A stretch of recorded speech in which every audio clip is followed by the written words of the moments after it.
C'est quoi être artiste? Ça, c'est une bonne question et c'est ce dont on va parler dans cette vidéo aujourd'hui. Pour ceux qui ne le savent pas encore, vous pouvez vous inscrire à mon infolette pour recevoir les articles et les vidéos directement dans votre boîte mail. Et en plus, je vous offre des cadeaux de bienvenue quand vous vous inscrivez, excusez-moi. Un guide de matériel de base pour la peinture acrylique, ainsi qu'un e-book Oser devenir l'artiste en vous.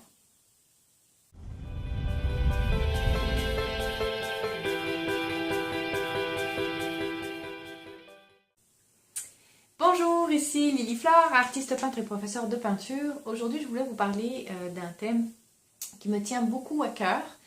C'est quoi être artiste? Êtes-vous, vous, là, qui écoutez la vidéo, un ou une artiste? C'est quelque chose qui se débat souvent quand on va dans les événements. Il y a des gens qui disent, oui, mais ça, c'est pas une artiste, c'est une tartiste, ou c'est une artologue, ou c'est une faiseuse de tableaux. Et moi, je voulais débrouiller un petit peu tout ça et j'ai écrit un article d'ailleurs là-dessus. Vous pouvez aller le voir sur mon site web, lilyflore.ca. Et il va reprendre tout ce que je dis là. Je vais mettre cette vidéo justement aussi. Et puis, je voulais remettre ça au bout du jour. Donc moi, je considère qu'il y a deux grandes définitions, deux grands sens au mot artiste. Le premier, quand on parle d'artiste reconnu, on parle en fait d'une personne qui a créé des œuvres d'art.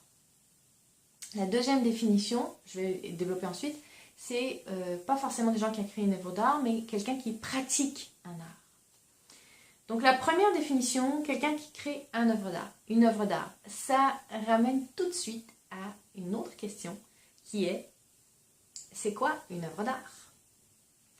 Et alors là, on se rend compte que c'est le serpent qui se mord la queue, parce que tout le monde n'est pas d'accord sur ce qu'est une œuvre d'art. Certaines personnes détestent l'art contemporain, d'autres adorent. Certains détestent l'art réaliste, considèrent que c'est juste de la copie, d'autres considèrent que ça va au-delà.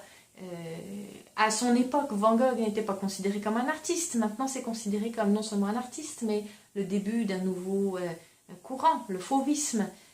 Les impressionnistes, à leur époque, quand ils ont commencé à vouloir exposer, le terme impressionniste était un terme un petit peu sarcastique utilisé par un journaliste. Et finalement, ils l'ont repris, ce terme-là, parce qu'il leur plaisait. Mais tout ça pour dire que c'est très subjectif ce qu'est une œuvre d'art.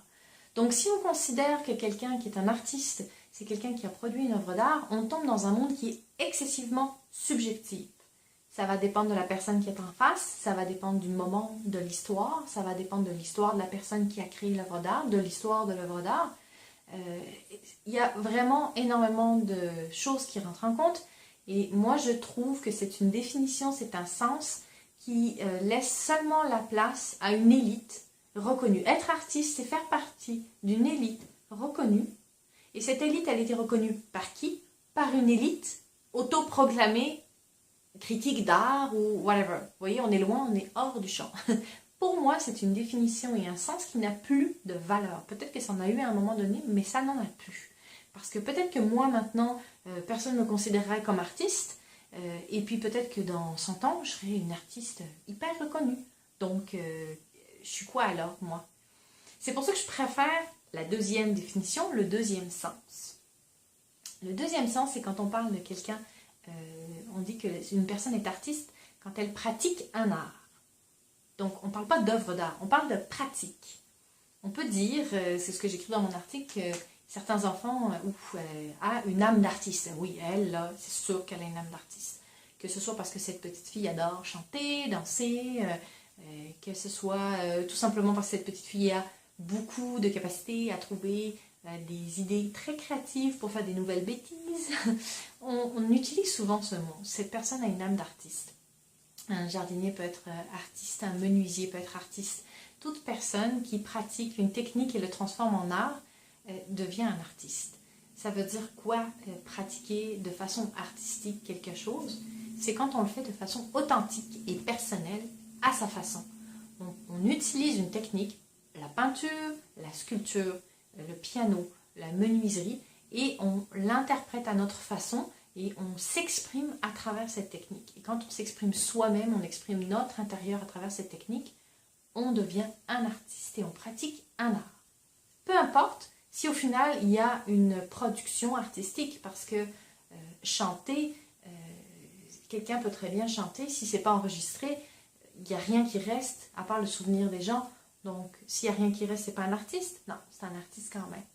Donc, c'est vraiment le fait de pratiquer un art. Alors, à ce compte-là, il y en a qui vont me dire, bah oui, mais tout le monde peut être artiste. Eh bien, oui, tout le monde peut être artiste, puisque tout le monde peut pratiquer un art. Est-ce que tout le monde va être artiste? Non, parce qu'il y a des gens qui vont vouloir pratiquer un art, donc qui sont sur le bon chemin, mais qui ne vont pas le faire, qui ne vont pas se donner les moyens, qui ne vont pas se donner le temps, qui ne vont pas mettre de l'énergie, qui ne vont pas persévérer. Donc oui, ils aimeraient être artistes, ils ont une âme d'artiste, mais maintenant il faut que ça se concrétise, il faut réellement pratiquer cet art. Donc si vous, dans votre salon, vous avez envie, vous êtes très créatif dans votre tête et vous avez envie de peindre, mais que vous ne le faites jamais, je vous annonce que vous n'êtes pas un artiste. Vous avez l'âme d'un artiste et vous allez le devenir si vous vous donnez les moyens, mais sinon vous ne l'êtes pas. Par contre, si vous êtes dans votre salon et que vous pratiquez régulièrement le dessin, le piano, la flûte traversière, même si vous n'êtes pas en concert, même si personne ne vous reconnaît, vous êtes en train de donner vie à quelque chose, vous êtes un artiste, vous êtes un créateur, vous pratiquez un art à votre façon, de façon authentique. Donc ça, bien sûr, ça ramène un autre débat par rapport à la copie, la reproduction et tout ça, mais comme je dis, c'est un autre débat. Donc, pour moi, toute personne qui pratique un art est un artiste. Alors peut-être que vous êtes simplement débutant, peut-être que vous êtes un artiste caché, timide, peut-être au contraire vous êtes reconnu, peut-être que vous êtes copié, peut-être que vous êtes avancé, intermédiaire, peut-être que vous êtes spécial, peut-être, peu importe l'adjectif, mais vous êtes un artiste. Et c'est ça qui est important. Donc vous avez peut-être une âme d'artiste, mais vous n'êtes pas encore artiste. Il faut faire un petit pas de pratique et de persévérance. Si vous êtes déjà artiste, ce qui compte, c'est ça, c'est que vous vous proclamiez artiste. Parce que si vous allez quelque part et que vous présentez vos productions et que là quelqu'un rentre dans votre kiosque et dit « Ouh, ça c'est un artiste » et que vous dites « Non, non, non, non, moi je ne suis pas artiste, je fais juste ça pour m'amuser ». Là, vous n'envoyez pas le bon message. Présentez-vous, sentez-vous artiste. Si vous vous présentez comme artiste, les gens vont encore plus venir vous voir parce qu'ils veulent discuter avec un artiste. Et là, si vous dites « Non, je ne suis pas un artiste », ils vont dire « Ah, ok, bon, ben, ils vont continuer leur chemin pour la plupart ». Soyez certains de ce qui se passe à l'intérieur de vous et de ce que vous exprimez à travers votre art, que c'est ça, être artiste. Si vous en êtes persuadé, ça va être plus facile de persuader les autres. Si vous n'en êtes pas persuadé, ça va être difficile de persuader les autres. Il y a aussi une autre situation qui peut arriver, qui m'est déjà arrivée, où donc vous vous considérez comme artiste, vous vous présentez comme artiste, et là il y a quelqu'un qui arrive, et moi ce qui m'est arrivé, c'est un monsieur qui arrive et qui dit, avec un accent du sud de la France, et du solo en montrant mes abstraits, c'est comme du Picasso, c'est toutes des conneries. Bon, alors déjà mes abstraits ne ressemblent pas du tout à Picasso, déjà. Et ensuite, j'ai rappelé les politesses tout simplement à ce monsieur et je lui ai dit, vous avez le droit de peindre. Les goûts et les couleurs ne se discutent pas. Vous ne pouvez pas argumenter avec quelqu'un en lui disant, non, c'est pas vrai, blablabla. Si la personne n'aime pas, elle n'aime pas. Mais ça ne veut pas dire que vous n'êtes pas un artiste. Donc ça, il faut que vous en soyez persuadé. Une chose est sûre, c'est que cette personne qui rentre, moi je lui dis, vous savez, votre chemise, peut-être que je l'aime pas. Est-ce que je vais m'amuser à venir vous taper sur l'épaule puis vous dire, votre chemise est vraiment pas belle, là, si c'est une connerie? Non.